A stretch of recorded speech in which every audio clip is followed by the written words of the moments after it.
ഒരുപക്ഷെ ഞാനീ പറഞ്ഞു വെച്ച പല കാര്യങ്ങളും നിങ്ങൾക്കൊക്കെ ഡൈജസ്റ്റ് ചെയ്യാൻ, ദഹിക്കാൻ കുറച്ച് ബുദ്ധിമുട്ടൊക്കെ ഉണ്ടാവും. ഞാനും പ്രായമൊക്കെ കഴിഞ്ഞ് വന്നത് തന്നെയാണ്. ആ സമയത്ത് ഒരുപക്ഷെ നമുക്കിതൊക്കെ കേൾക്കുമ്പോൾ എന്തിനാ ഇങ്ങനത്തെ ചിന്തകളൊക്കെ, ഇത്ര ഇടുസായ ചിന്തകൾ എന്തിനാന്നൊക്കെ ഒരു പക്ഷേ തോന്നുന്നുണ്ടെങ്കിൽ, പ്രിയപ്പെട്ട മക്കൾ മനസ്സിലാക്കുക, ഇതല്ല നാരോ തോട്ട് എന്ന് പറയുന്നത്. ഇതാണ് വിശാലമായ ചിന്ത. ഇതാണ് ഏറ്റവും വിശാലമായ, ഏറ്റവും ബ്രോഡ് തോട്ട് ഇതാണ് എന്ന ചിന്തയിലേക്ക്, ബുദ്ധിയിലേക്ക്, യുക്തിയിലേക്ക് എൻ്റെ മക്കൾ എത്തേണ്ടതുണ്ട്. അതുകൊണ്ട് ഇസ്ലാം ഒരിക്കലും വിവാഹം ഒരു സ്ത്രീയുടെ അടിമത്തമാക്കി മാറ്റുന്നില്ല, സ്ത്രീയെ അടിമപ്പെടുത്തുന്നില്ല എന്നതാണ് ഏറ്റവും ആദ്യം മനസ്സിലാക്കേണ്ടത്. അത്രയേറെ പുരുഷന്മാരോട് സ്ത്രീയുടെ അവകാശങ്ങളെക്കുറിച്ച് പ്രതിപാദിക്കുന്ന, അവനോട് ഉത്ബോധനം ചെയ്യുന്ന ഒരു മതം കൂടിയാണ് ഇസ്ലാം. അതുകൊണ്ട് വിവാഹത്തെ ഇഷ്ടപ്പെടാത്ത ആളുകൾ, വിവാഹം വേണ്ട എന്ന് പറയുന്ന ഒരുപാട് പെൺകുട്ടികളുണ്ട്. കല്യാണം കഴിക്കണ്ട എന്ന് ചിലപ്പോൾ അവരുടെ ധാരണയിൽ വരുന്നത് ഈ ജനറലൈസേഷനോട് കൂടിയിട്ടായിരിക്കും. വീട്ടിലൊരു പക്ഷേ സന്തോഷമുള്ള ജീവിതം കാണുന്നുണ്ടാവില്ല. ഉമ്മ ഉപ്പ എപ്പോഴും വഴക്കായിരിക്കും. കൂടെയുള്ള കുട്ടികൾ വിവാഹം കഴിഞ്ഞ് നിക്കാഹ് കഴിഞ്ഞ് കുട്ടികളൊക്കെ ഒരു പക്ഷേ അവിടുത്തെ കഥകൾ വന്ന് പറയുന്നുണ്ടാവും, ഈ ഭർത്താവിൻ്റെ വീട്ടിലെ കഥകൾ. അതൊന്നും ഒരു പക്ഷേ നല്ലത് പോസിറ്റീവായിട്ടുള്ള കഥകളാവില്ല, അനുഭവങ്ങളാവില്ല. മനുഷ്യൻ്റെ ഒരു പ്രത്യേകത എന്താണെന്നറിയോ? ഒരു ഉദാഹരണത്തിലൂടെ ഞാൻ പറഞ്ഞുതരാം. ഒരു പക്ഷേ ഇന്ന് രാവിലെ ഞാനും എൻ്റെ നൗഷാദൊക്കെയും ഭക്ഷണം കഴിക്കുന്ന സമയത്ത് വായിലേക്ക് രണ്ടുപേരും ഭക്ഷണം വെച്ചു കൊടുത്തു എന്ന് വിചാരിക്കുക. സുന്നത്താണ് അല്ലേ? അല്ലാണ്ട് പ്രവാചകർ പറഞ്ഞതാണ്, മക്കൾക്ക് മുമ്പിൽ വെച്ച് സ്നേഹം പ്രകടിപ്പിക്കുക, പരസ്പരം വായിലേക്ക് ഭക്ഷണം വെച്ചു കൊടുക്കുക. ആ ദിവസം ചിലപ്പോൾ ഞാൻ എൻ്റെ ക്ലിനിക്കിലെത്തി, ഞാൻ എല്ലാം ഷെയർ ചെയ്യുന്ന എൻ്റെ പ്രിയ കൂട്ടുകാരി എൻ്റെ കൂടെ ഉണ്ടെങ്കിൽ ഞാൻ അവളോട് ഇന്ന് ഞങ്ങൾ രണ്ടാളും വായിലേക്ക് ഭക്ഷണം വെച്ചു കൊടുത്തെന്ന് പറയില്ല. അത് ഞങ്ങളുടെ സ്വകാര്യ ആനന്ദമായിരുന്നിരിക്കാം, സ്വകാര്യമായി ഞങ്ങൾ ആസ്വദിക്കുന്ന സന്തോഷമായിരുന്നിരിക്കാം. പക്ഷേ ഇന്ന് രാവിലെ വിചാരിക്കുക, ഞാനും നൗഷാദൊക്കെ തന്നെ തമ്മിൽ എന്തെങ്കിലും ഒരു കലഹം ഉണ്ടായി, മുപ്പര് ടേബിളിൻ്റെ ഒരു മൂലക്കിലും ഞാൻ അപ്പുറം മൂലക്കിലും പോയിരുന്ന് ഒരു പരിചയമില്ലാത്ത ആളുകളെ പോലെ ഭക്ഷണം കഴിക്കാമെന്ന് വിചാരിച്ചാൽ മതി കേട്ടോ, വിചാരിച്ചാൽ മതിയേ. ഞങ്ങൾ അങ്ങനെയല്ല, അൽഹംദുലില്ലാ. അന്ന് ഒരു പക്ഷേ ക്ലിനിക്കിൽ എത്തിക്കഴിഞ്ഞാൽ ഞാൻ എൻ്റെ ഈ പറഞ്ഞ പോലെ ബെസ്റ്റ് ഫ്രണ്ടിനെ കണ്ടാൽ പറയുമായിരിക്കും, സങ്കടപ്പെട്ടിരിക്കുമ്പോൾ തന്നെ ചോദിക്കുമായിരിക്കും എന്തേ, ഇനി ചോദിച്ചിട്ടില്ലെങ്കിലും പറയുമായിരിക്കും, ഞങ്ങൾ തമ്മിൽ ഇന്നൊരു കലഹമുണ്ടായി, ഞങ്ങൾ തമ്മിൽ ഇന്ന് തെറ്റി, അല്ലെങ്കിൽ അമ്മായിമ്മ എന്നെ ചീത്ത അറിഞ്ഞു, അല്ലെങ്കിൽ അമ്മായിമ്മ പറഞ്ഞൊരു കാര്യം എനിക്ക് അനുസരിക്കാൻ തോന്നിയില്ല, വാട്ട് എവർ ഇറ്റ് ഈസ്. അത് നെഗറ്റീവ് ഇമോഷൻ ഉണ്ടാക്കിയ, നമ്മൾക്കുള്ളിൽ ഫീലിങ്സ് ഉണ്ടാക്കിയ ഒന്നാണോ അത് നമ്മൾ ഷെയർ ചെയ്യും. അതെപ്പോഴും അങ്ങനെയാണ്. ദുഃഖങ്ങളും പ്രയാസങ്ങളുമാണ് മനുഷ്യൻ പങ്കുവെക്കാൻ ആഗ്രഹിക്കുന്നത്. പക്ഷെ ആനന്ദം നിറഞ്ഞ, സന്തോഷവും ആഹ്ലാദവും നിറഞ്ഞ നിമിഷങ്ങൾ പലപ്പോഴും നമ്മൾ ഷെയർ ചെയ്യൂല, പങ്കുവെക്കാൻ ആഗ്രഹിക്കൂല. അതുകൊണ്ട് പ്രിയപ്പെട്ടവരെ, വിവാഹത്തെ പുറമെയുള്ള ആളുകളെ കണ്ട് ജനറലൈസ് ചെയ്യുന്നതിന് പകരം കേരളത്തിൽ ഒരു വർഷത്തിൽ ഒരുപാടേറെ വിവാഹങ്ങൾ നടക്കുന്നുണ്ട്. ആ വിവാഹത്തിൻ്റെ 1% പോലും ആ വർഷം ഡിവോഴ്സ് ആവുന്നില്ല. ആ വിവാഹങ്ങളുടെ 1% പോലും ഡിവോഴ്സ് ആവുന്നില്ല. ബാക്കിയുള്ള മനുഷ്യന്മാരൊക്കെ സന്തോഷത്തിൽ ജീവിക്കുന്നവരാ, സമാധാനത്തിലും സംതൃപ്തിയിലും ജീവിക്കുന്നവരാ. അവിടെ എന്ത് വേണം? ക്ഷമ വേണം.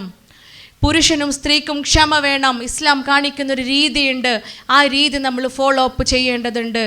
പുരുഷനോട് ഇത്രയേറെ പറയുമ്പോൾ അവളിൽ ഒരു നന്മയും ഇല്ലെങ്കിൽ ഒരു നന്മയെങ്കിലും ബാക്കിയുണ്ടാവും.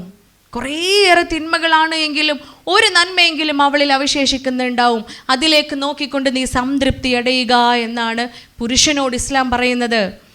ഇത്രയേറെ ഇതെല്ലാം പരിഗണിച്ച്, ഇതെല്ലാം പ്രാവർത്തികമാക്കി, ഇതെല്ലാം ജീവിതത്തിൻ്റെ ഭാഗമാക്കി ജീവിക്കുന്ന ഒരു പുരുഷൻ്റെ ഇണയോട്, ഭാര്യയോട് സ്ത്രീയോട് പറയാണ് വീണ്ടും ഇസ്ലാം, നീ അവനെ അനുസരിക്കുക. ഭർത്താവിനെ അനുസരിക്കേണ്ടതുണ്ട്. ഇത്ര മനോഹരമായി ദീനിൻ്റെ കാര്യങ്ങൾ ഫോളോ അപ്പ് ചെയ്യുന്ന, ജീവിതത്തിൻ്റെ ഭാഗമാക്കി മാറ്റുന്ന ഒരു ഭർത്താവിനെ അനുസരിക്കാൻ എന്താ പണി? വാപ്പ മരിച്ചാൽ പോലും, നമ്മുടെ വാപ്പ മരണപ്പെട്ടിട്ടുണ്ടെങ്കിൽ പോലും ഭർത്താവിൻ്റെ സമ്മതമില്ലാതെ വീട്ടിൽ നിന്ന് പുറത്തിറങ്ങാൻ പാടില്ല. അതാണ് ഇസ്ലാം. ആദമിൻ്റെ സന്തതികളെ, പെൺകുട്ടികളെ എന്ന് പറഞ്ഞിട്ട് പറയാണ്, നിങ്ങളോട് ഒരാളുടെ മുൻപിൽ സുജൂദ് ചെയ്യാൻ പറയുമായിരുന്നുവെങ്കിൽ അത് നിങ്ങളുടെ ഭർത്താവിൻ്റെ മുൻപിലാവുമായിരുന്നേനെ. അത്രയേറെ പരിഗണന നൽകേണ്ടതുണ്ട്, അത്രയേറെ സ്നേഹവും ബഹുമാനവും നൽകേണ്ടതുണ്ട് ഭാര്യ ഭർത്താക്കന്മാർ പരസ്പരം. അതാണ് ദീന്, അതാണ് ഇസ്ലാം. അവൻ്റെ അഭാവത്തിൽ അവൻ്റെ അഭാവത്തിൽ അവന് പ്രിയപ്പെട്ടതെല്ലാം സംരക്ഷിക്കുക. അവൻ്റെ സമ്പത്ത്, അവളുടെ ശരീരം, അവരുടെ മക്കൾ, ഇവയെല്ലാം സംരക്ഷിക്കേണ്ട ബാധ്യത സ്ത്രീക്കാണുള്ളത് അല്ലേ? ഭർത്താക്കന്മാരറിയാതെ, ഭാര്യമാരറിയാതെ മറ്റു പല ബന്ധങ്ങളും നിലനിർത്തുന്ന എത്ര ആളുകളാ ആലോചിച്ച് നോക്കൂ. ഒട്ടും എണ്ണം കുറവല്ല. അന്ന് ഏറ്റവും കൂടുതൽ ഡൈവേഴ്സ് നടക്കുന്നത് അതിൻ്റെ പേരിലായിരിക്കും. ഭർത്താവ് ഉണ്ടാവും, ചിലവൊക്കെ നോക്കാൻ പൈസയൊക്കെ അയച്ചു തരാൻ ഒരാൾ, അപ്പുറത്തോ ചാറ്റ് ചെയ്യാൻ സുഖമല്ലേ എന്ന് ചോദിക്കാൻ ഒരാൾ, എന്നെ കാണാൻ എന്ത് ഭംഗിയാന്ന് പറയാൻ ഒരാൾ, നിൻ്റെ സ്വഭാവം നല്ല രസമാണെന്ന് പറയാൻ ഒരാൾ, ഈ ഇല്ലാതെ എനിക്ക് പറ്റൂല എന്ന് പറയാൻ അപ്പുറത്തൊരാൾ ഇല്ലേ? പനിയായി ജലദോഷം പിടിച്ച് ഹോസ്പിറ്റലൈസ് ചെയ്യേണ്ടി വരുമ്പോൾ, അസുഖം വന്ന് ഹോസ്പിറ്റലൈസ് ചെയ്യേണ്ടി വരുമ്പോൾ ഈ സാരീൻ്റെയും ചുരിദാറിൻ്റെയും ഡ്രസ്സിൻ്റെയും കണ്ണിൻ്റെയും മൂക്കിൻ്റെയും ഭംഗി ഒരു പക്ഷേ ജീവിതത്തിൻ്റെ പ്രാരാബ്ദങ്ങളിൽ പറയാൻ മറന്നുപോയ ഇണയായിരിക്കും കൂടെ ഉണ്ടാവുക. ഹോസ്പിറ്റലിലേക്ക് കൊണ്ടുപോകാനേ, വാരിത്തരാൻ, ബാത്റൂമിൽ പോയി കുളിപ്പിക്കാൻ, ഒരു അറപ്പും വെറുപ്പും കൂടാതെ നമ്മളെ സംരക്ഷിക്കാൻ അയാളെ ഉണ്ടാവുള്ളൂ. ഫോണിൻ്റെ അപ്പുറത്ത് ചാറ്റ് ചെയ്ത മനുഷ്യൻ ഉണ്ടായിക്കൊള്ളുന്നില്ല. അതുകൊണ്ട് മനസ്സിലാക്കുക, ഹറാമാണ്, തെറ്റാണ്, വ്യഭിചാരമാണ്.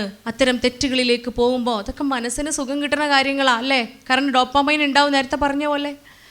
അതുകൊണ്ട് കുടുംബത്തെ നശിപ്പിക്കുന്ന അത്തരം തെറ്റുകളിലേക്ക് പോവാതിരിക്കുക, അത്തരം സാഹചര്യങ്ങൾ ഉണ്ടാക്കാതിരിക്കുക. ക്ഷമയാണ് വേണ്ടത് എല്ലാ ബന്ധങ്ങൾക്കുള്ളിലും. ഉമ്മയാണ്, എന്നെ പ്രസവിക്കാത്ത ഉമ്മയാണ് എൻ്റെ ഭർത്താവിൻ്റെ ഉമ്മ. പക്ഷെ അദ്ദേഹത്തെയും അദ്ദേഹത്തിൻ്റെ ഉമ്മയുടെയും ഇടയിലുള്ള ബന്ധം ഊഷ്മളമാക്കേണ്ടത് എൻ്റെ ബാധ്യതയാണ്. കാരണം അദ്ദേഹത്തിൻ്റെ സ്വർഗം അവരുടെ ഉമ്മയാണ്. അദ്ദേഹത്തിൻ്റെ ബാധ്യതയാണ് അദ്ദേഹത്തിൻ്റെ ഉമ്മ. പരിചരിക്കേണ്ടതുണ്ട്, ഞാൻ സ്നേഹിക്കേണ്ടതുണ്ട്. ഒരു സ്ത്രീയെ കൗൺസിലിങ്ങിന് കൊണ്ടത് എന്തിനാണെന്നറിയോ? ഗൾഫിലാണ് അവർ താമസം. ഉമ്മാക്ക് പ്രായമായി, ഉമ്മാനെ നോക്കാൻ മകന് ഗൾഫിൽ നിന്ന് നാട്ടിലേക്ക് വരണം. മരുമോള് വരാൻ തയ്യാറല്ല. ഞാൻ വരൂല, എനിക്കാവൂല നിങ്ങളെ ഉമ്മാനെ നോക്കാനെന്ന്, എനിക്കാവൂല നിങ്ങളുടെ ഉമ്മയെ നോക്കാനെന്ന് ദാഷ്ട്യം പിടിച്ച പെണ്ണിനെ കൗൺസിലിങ്ങിന് കൊണ്ടുവരിക. എങ്ങനെയാ മനസ്സ് ഇത്രയേറെ കട്ടിയുള്ളതായത്? എന്തുകൊണ്ടാ? ആ സ്വർഗത്തെ മനസ്സിലാക്കാത്തത് കൊണ്ടാ. ആര് പറഞ്ഞു ഭർത്താവിൻ്റെ ഉമ്മ നമ്മുടെ ബാധ്യതയല്ലാന്ന്? അതിന് ഫത്തവയും കൊണ്ട് നടക്കുന്ന കുറേ ആളുകളെ കണ്ടിട്ടുണ്ട്. അയൽപക്കത്തൊരു സ്ത്രീ ഉണ്ടെങ്കിൽ പോലും, അയൽപക്കത്തൊരു മനുഷ്യനുണ്ടെങ്കിൽ പോലും, അയൽപക്കത്തുള്ള ആളെ ഞാൻ എന്നെ പോലെ സ്നേഹിക്കുന്നത് വരെ ഞാൻ വിശ്വാസിയാവുകയില്ല എന്ന് പ്രവാചകൻ കരീം സല്ലല്ലാഹു അലൈഹി വസല്ലമ പഠിപ്പിച്ചിട്ടുണ്ടെങ്കിൽ ഇത് അയൽപക്കല്ല, അത് ഉമ്മയാ. കല്യാണം കഴിച്ച ഭർത്താവിൻ്റെ ഉമ്മയാണ്. അവിടെ ഞാൻ വിശ്വാസിയാവുകയില്ല എങ്കിൽ ഇവിടെ ഞാൻ അവരെ പരിചരിക്കാതിരുന്നാൽ, അവരെ സ്നേഹിക്കാതിരുന്നാൽ എങ്ങനെ ഞാൻ വിശ്വാസിയാകും? അതാണ് ദീന്. അവിടെ മാത്രം ഓരമ്മ ഓരോ ബാധ്യതയല്ലേ, ഓര് നോക്കട്ടെ, എൻ്റെ ബാധ്യതയല്ലല്ലോ. നമുക്ക് എന്ത് ബാധ്യതയുള്ളത്? നമുക്ക് നമ്മുടെ പാരൻസിനെ ഫൈനാൻഷ്യലി കെയർ ചെയ്യേണ്ട ബാധ്യതയില്ല. ഇസ്ലാമിൻ്റെ റൂൾ അങ്ങനെയാണ്. ആൺകുട്ടികളുണ്ടെങ്കിൽ അവരുടേതാണ് നിയമം, അവരാണ് പരിചരിക്കേണ്ടത്. നോക്കണ്ട എന്നല്ല പറയുന്നത്. മിക്ക കുട്ടികളും ബാധിക്കുന്ന കാര്യങ്ങളാണിത്. ഞാൻ എൻ്റെ കുടുംബം നോക്കുക, അവരവരുടെ കുടുംബം നോക്കുക. അങ്ങനെയല്ല ദീന്. രണ്ടും കുടുംബങ്ങളാണ്. രണ്ടുപേരും അങ്ങോട്ടും ഇങ്ങോട്ടും സഹകരിക്കേണ്ടതുണ്ട്, പരിചരിക്കേണ്ടതുണ്ട്. അതുകൊണ്ട് ഇസ്ലാം അടിമത്വമല്ല. ആ ചിന്ത വരണമെങ്കിൽ സ്വർഗം പഠിക്കണം, നരകം പഠിക്കണം, അള്ളാഹുവിനെ ഉൾക്കൊള്ളണം. ആ ദീനി ബോധത്തോടുകൂടി ജീവിതത്തിൻ്റെ സമഗ്ര മേഖലകളിലും, വസ്ത്രധാരണയിലാണെങ്കിലും ഇബാദത്തുകളിലൂടെയാണെങ്കിലും ബന്ധങ്ങൾക്കുള്ളിലാണെങ്കിലും ദീനിനെ മുറുകെ പിടിച്ചുകൊണ്ട് ഇഹലോകവും പരലോകവും മനോഹരമാക്കത്തക്ക രൂപത്തിൽ എന്നും നിങ്ങളുടെ മാതാപിതാക്കൾ പ്രാർത്ഥിക്കുന്നുണ്ട്. ഖുർറത്ത ഐൻ, കൺകുളിർമയാക്കി മാറ്റണമേ. ആരെ? നിങ്ങളെ, ഇണകളെ, ബന്ധങ്ങളെ, കുടുംബങ്ങളെ പരസ്പരം കൺകുളിർമയാക്കി മാറ്റണമേ. നിങ്ങളെ ഓർത്ത് അഭിമാനിക്കണം. ആരുടെ ഉമ്മ ഉപ്പയാ? ആ ചാടിപ്പോയ കുട്ടീൻ്റെ ഉമ്മ ഉപ്പ, ആ തോന്നിയ ദിവസം കാണിച്ച കുട്ടീൻ്റെ ഉമ്മ ഉപ്പ, ആ വൃത്തികേട് കാണിച്ച കുട്ടീൻ്റെ ഉമ്മ ഉപ്പ എന്ന് പറഞ്ഞ് തല താഴ്ത്തി നടക്കുന്നതാണോ? അതല്ല, ഇന്ന മകളുടെ ഉപ്പയാണ് ഉമ്മയാണെന്ന് പറഞ്ഞ് അഭിമാനത്തോടെ തലയുയർത്തി നടക്കുന്ന മാതാപിതാക്കളാണോ നമ്മുടെ ഉമ്മയും ഉപ്പയും ആയിത്തീരേണ്ടതെന്ന് ഇവിടെ ചിന്തിക്കണം, ഇവിടെ പ്രവർത്തിക്കണം. ഇൻഷാ അല്ലാഹ് ഏറ്റവും നല്ല മക്കളായി തീരുവാൻ, ഏറ്റവും നല്ല ഭാവിയുള്ള, ഏറ്റവും നല്ല പരലോക ജീവിതം ലഭിക്കുന്നവരുടെ കൂട്ടത്തിൽ പടച്ചോൻ നമ്മെ ഓരോരുത്തരെയും ഉൾപ്പെടുത്തുമാറാവട്ടെ. ഇവിടെ നിന്ന് ലഭിച്ച കാര്യങ്ങൾ ഇവിടെ നിന്ന് ഇറങ്ങിപ്പോകുമ്പോൾ അവിടെ ഉപേക്ഷിച്ച് പോകാനല്ല, ഹൃദയത്തിനുള്ളിൽ കൊണ്ട് നടക്കുക. അത് പ്രാക്ടിക്കലാക്കേണ്ടിടത്ത് അത് ചിന്തിക്കേണ്ടടുത്ത് പ്രാവർത്തികമാക്കേണ്ടടുത്ത് എടുത്തുപയോഗപ്പെടുത്താനുള്ള വിശാല മനസ്കതയിലേക്ക് നമ്മൾ ഓരോരുത്തരും എത്തുമാറാവട്ടെ ഇൻഷാ അല്ലാഹ്. ഇനി ഇതിൻ്റെക്കപ്പുറത്തേക്ക് നിങ്ങൾക്കുള്ളിൽ ഒരുപാട് ആശങ്കകളും പ്രയാസങ്ങളൊക്കെ ഉണ്ടാവും, ഒരുപക്ഷെ സംശയങ്ങളുണ്ടാവും. അങ്ങനെ ഉണ്ടെങ്കിൽ കുറച്ച് നേരം നമുക്കത് ഡിസ്കസ് ചെയ്യാം. വളരെ മനോഹരമായൊരു ചോദ്യം നിങ്ങളുടെ അടുത്തുനിന്ന് വന്നിട്ടുണ്ട്. മരുമക്കൾക്ക് ഭർത്താവിൻ്റെ മാതാപിതാക്കളോടുള്ള ബാധ്യതകൾ പറഞ്ഞല്ലോ, അതുപോലെ അമ്മായിമാക്കും അമ്മോശാക്കും മരുമക്കളോട് വല്ല ബാധ്യതയുണ്ടോ? അതുപോലെ ഭർത്താവിന് ഈ സ്ത്രീയുടെ ഭാര്യയുടെ ഉമ്മമാരോടും ഉമ്മയോടും ഉപ്പയോടും ബാധ്യതയുണ്ടോ എന്ന്. ഇവിടെ ഭർത്താവിൻ്റെ ഉമ്മ ഭാര്യയുടെ ഉമ്മ എന്ന രീതിയെ നമുക്ക് മാറ്റാം. ഇസ്ലാമിൽ ഭർത്താവിൻ്റെ ഉമ്മ ഭാര്യയുടെ ഉമ്മ എന്നില്ല, ഉമ്മ ഉപ്പ എന്നാണുള്ളത്. ഉമ്മമാർക്ക് മാതാപിതാക്കൾക്ക് മക്കളോട് തീർച്ചയായും ബാധ്യതയുണ്ട് അല്ലേ? രണ്ടുപേരെ പരലോകത്ത് വെച്ച് അള്ളാഹു കാരുണ്യം കൊണ്ട് നോക്കുക പോലും ചെയ്യുകയില്ല എന്ന് പറയുന്നുണ്ട്. രണ്ടുപേരോട് സംസാരിക്കുകയില്ല എന്ന് മാത്രമല്ല, കാരുണ്യം കൊണ്ട് അവരെ നോക്കുക പോലും ചെയ്യുകയില്ല എന്ന് പറയുന്ന രണ്ട് കൂട്ടർ ആരാന്ന് ചോദിക്കുമ്പോൾ പ്രവാചകർ നൽകുന്ന ഉത്തരം എന്താണെന്നറിയാം. അതിലൊന്നാമത്തെ കൂട്ടർ മക്കളെ ഒറ്റപ്പെടുത്തുന്ന, മക്കളെ കുറ്റപ്പെടുത്തുന്ന, മക്കളെ പരിചരിക്കാത്ത മാതാപിതാക്കളാണ്. മക്കളോടുള്ള ബാധ്യത നിറവേറ്റാത്ത മാതാപിതാക്കളാണ്. രണ്ടാമത്തെ കൂട്ടർ മാതാപിതാക്കളെ നിന്നും വിട്ടുനിൽക്കണമെന്ന് ആഗ്രഹിക്കുന്ന മക്കളാണ്. അപ്പോൾ ഈ രണ്ട് കൂട്ടരെയാണ് കാരുണ്യം കൊണ്ട് നോക്കുക പോലും ചെയ്യില്ല എന്ന് പറയുന്നത്.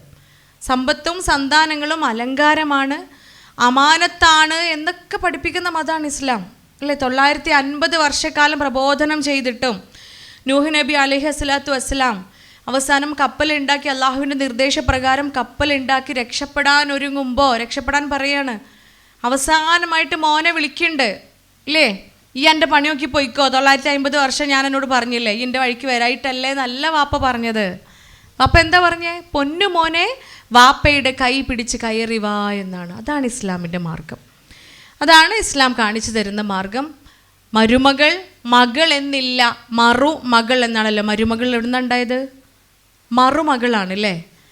മകൾക്ക് പകരമായി വരുന്നവളാണ്, മകൾക്ക് പകരം വരുന്നവളാ മരുമകൾ. ആ മരുമകളോട് തീർച്ചയായും അമ്മായിയുമ്മാക്ക്, ഭർത്താവിൻ്റെ ഉമ്മക്ക് ബാധ്യതയുണ്ട്. മക്കളെ പോലെ സ്നേഹിക്കേണ്ടതുണ്ട്, മക്കളെ പോലെ പരിചരിക്കേണ്ടതുണ്ട്. പലപ്പോഴും അതാ പ്രശ്നമാവുന്നതും അല്ലേ? മക്കളെ ചീത്ത അറിയണ പോലെ ചിലപ്പോൾ മരുക്കളെയും ചീത്ത അറിയും. പ്രശ്നമാവുമോ? അപ്പോൾ ആ ചോദ്യത്തിൽ നിന്ന് നമ്മൾ മനസ്സിലാക്കേണ്ടത്, മകളെ പോലെ ചിലപ്പോൾ അമ്മായിമ്മ സ്നേഹിക്കും, മകളെ പോലെ ചിലപ്പോൾ വഴക്ക് പറയും, മകളെ പോലെ ചിലപ്പോൾ നല്ല മാർഗം കാണിച്ചു തരും, മകളെ പോലെ ചിലപ്പോൾ നല്ല ശീലങ്ങളെ ശീലിക്കാൻ വേണ്ടിയിട്ട് ഉണർത്തും. അപ്പോൾ കുറുമ്പും കുശുമ്പും കാണിക്കരുത്. ഉമ്മാനോട് ചിലപ്പോൾ നമ്മൾ എങ്ങനെയാണോ പെരുമാറുന്നത് അതുപോലെ പെരുമാറുകയും, ഉമ്മയിൽ നിന്നും പ്രയാസം ഉമ്മ എന്ന് വിളിച്ച് കരയുന്ന അതേ അർത്ഥത്തിലും ആഴത്തിലും ആ ഉമ്മയെയും സ്നേഹിക്കുകയും വേണം. അപ്പോൾ തിരിച്ച് ബാധ്യതയുണ്ട്. അത് നല്ലൊരു ചോദ്യം തന്നെയാണ്. ഉമ്മമാർക്ക് വളരെയധികം ബാധ്യതയുണ്ട്. തൻ്റെ മകനും അവൻ്റെ ഭാര്യയും തമ്മിൽ സ്നേഹിക്കുന്നത് കണ്ട് അതിൽ നിർവൃതി അടയുന്ന, അതിൽ സംതൃപ്തി അടയുന്ന അമ്മായിമ്മമാരായി മാറേണ്ടതുണ്ട്. പകരം അതിൽ അസൂയ ഉണ്ടാകുന്ന അമ്മായിമ്മമാരുണ്ട് അല്ലേ? മക്കളെ ജീവിക്കാൻ അനുവദിക്കാത്ത, അവരൊരുമിച്ചിരിക്കുന്നതും സംസാരിക്കുന്നതും മിണ്ടുന്നതും ഒന്നും പുറത്തു പോകാനൊന്നും സമ്മതിക്കാത്ത അമ്മായിമ്മമാരുണ്ട്. ഞാൻ ആ വിഷയം ഇവിടെ മെൻഷൻ ചെയ്യാതിരുന്നത് ഇവിടെ നിങ്ങൾ മാത്രമേ ഉള്ളൂ അല്ലേ? ഇവിടെ അമ്മായിമ്മമാരുണ്ടോ? സമീപകാലത്തൊന്നും ആവാൻ പോകുന്നവരും ഇല്ല. അതുകൊണ്ട് സാധാരണ അത്തരം സദസ്സുകളിലൊക്കെ മെൻഷൻ ചെയ്യുന്നൊരു വിഷയമാണ്. മൊത്തത്തിൽ അമ്മായിമ്മമാരുടെ ഒരു ശത്രുത തന്നെ എന്നോടുണ്ട് അല്ലേ? ഡോക്ടർ അമ്മായിമ്മമാരെ മാത്രം കുറ്റപ്പെടുത്താണ്, എന്താ മരുക്കളെ പറ്റി പറയാത്തതെന്നൊക്കെ എപ്പോഴും മെസ്സേജ് ചെയ്യുന്ന ആളുകളുണ്ട്. വീഡിയോസിൻ്റെയൊക്കെ താഴെ ശ്രദ്ധിച്ചിട്ടുണ്ടെങ്കിൽ കാണാം. അമ്മായിമ്മമാരെ പറ്റി മാത്രം പറയണമെന്നൊക്കെ പരാതി എപ്പോഴും എനിക്ക് കിട്ടാറുണ്ട്. അപ്പോൾ ഈ ഒരു സദസ്സ് അങ്ങനെ അല്ലാത്തത് കൊണ്ടാണ് പറയാതിരുന്നത്. തീർച്ചയായിട്ടും നിങ്ങളോട് അമ്മായിമ്മമാർക്ക് ബാധ്യതയുണ്ട്.